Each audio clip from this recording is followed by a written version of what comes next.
This investment summit, I would completely forgive you if, like me, you read about it and your eyes glaze over slightly, because it is quite tedious and technical, I think. But it is important, so let's try and find out why it matters and how it's going to affect us. Let's talk to Jonathan Portes about that, Professor of Economics and Public Policy at King's College London. Jonathan, thank you for joining us tonight. Tell me, what was this conference designed to achieve? What is it actually about?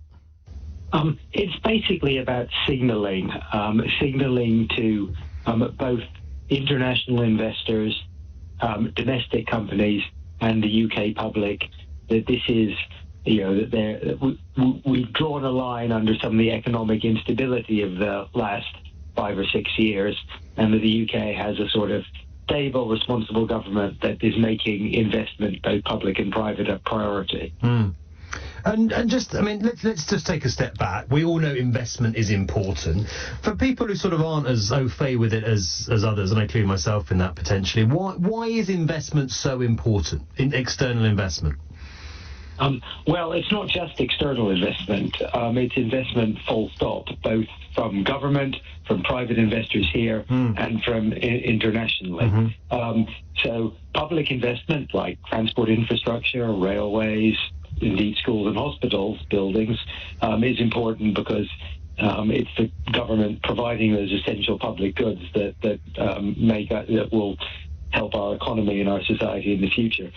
Private investment here is because we want our own firms to grow, invest, create jobs, and become more productive. Foreign investment is important for a couple of reasons. From a macroeconomic perspective, it helps finance our deficit. The government borrows more than it takes in revenue, and part of that is financed by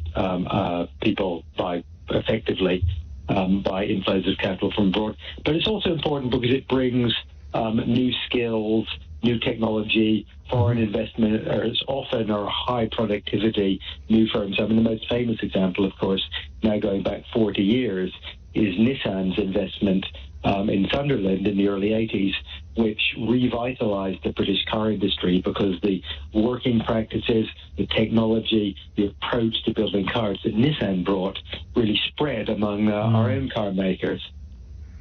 And Keir Starmer's been sort of heralding the success that he's had in this area already. At Prime Minister's Questions last week, I noticed he said investment is pouring into the UK. Is that a fair statement, Jonathan? Are things going in the right direction? Well, I think that is certainly an exaggeration. The announcements that are made at these sort of summits are always overhyped and almost invariably things that were already in the pipeline anyway. So this headline of £63 billion of investment, which is a very large number, which doesn't mean very much to me and probably not to your listeners either. But it's essentially meaningless, and we should pay very little attention to it.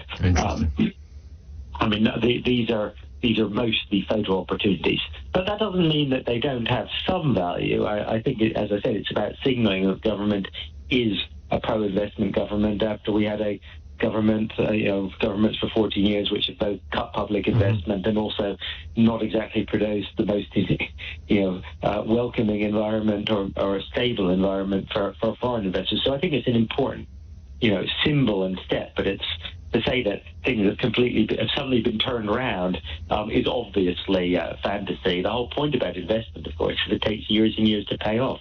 A politician slightly overstating things, who would have thought it?